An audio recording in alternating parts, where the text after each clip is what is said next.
కాసేపయ్యాక అవి ఒక చోటుకి వెళ్ళాయి. అక్కడ ఒక చిన్న చెట్టు ఉంది. ఆ చెట్టుకి 2 నీలం రంగు పండ్లు ఉన్నాయి.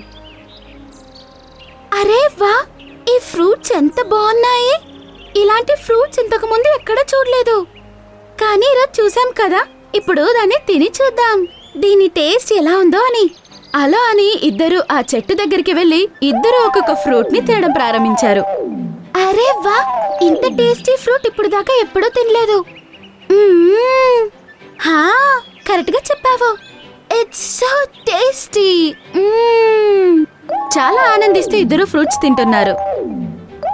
ఆ ఫ్రూట్ ని తినేశాక వాళ్ళిద్దరూ చూశారు, ఆ విత్తనం ఉన్న చోటు నీలి రంగున వజ్రం ఉంది. అరే, ఇది ఎలాంటి మాయా! ఈ 2 ఫ్రూట్స్ యొక్క విత్తనం నీలి రంగున వజ్రం లాగా మెరుస్తున్నాయి. అప్పుడు సడన్ గా 2 వజ్రాలు చెట్లో నుంచి వారి ఇద్దరి తల మీద పడ్డాయి. అరే, ఇది ఎలా సాధ్యం? వజ్రం మన తలకి చాలా గట్టిగా అంటుకుంది.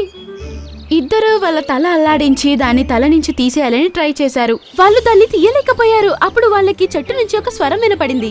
టీను ఇంకా మీను, నా యొక్క ఈ 2 మాయా ఫలాలు కేవలం మీకోసమే కాశాయి. ఈ రోజు నుండి మీరిద్దరూ మాయా పక్షులుగా మారుతారు. ఇప్పటి నుండి మీరు ఏది కోరుతారో ఈ వజ్రాల సహాయంతో అవి నెరవేరుతాయి. నేనిది నమ్మలేకపోతున్నాను. మనమిద్దరం మాయా పక్షులయ్యామని. సహోదరి, రా ఇప్పుడు ఇంటికి వెళ్ళి అమ్మకి చెప్దాం.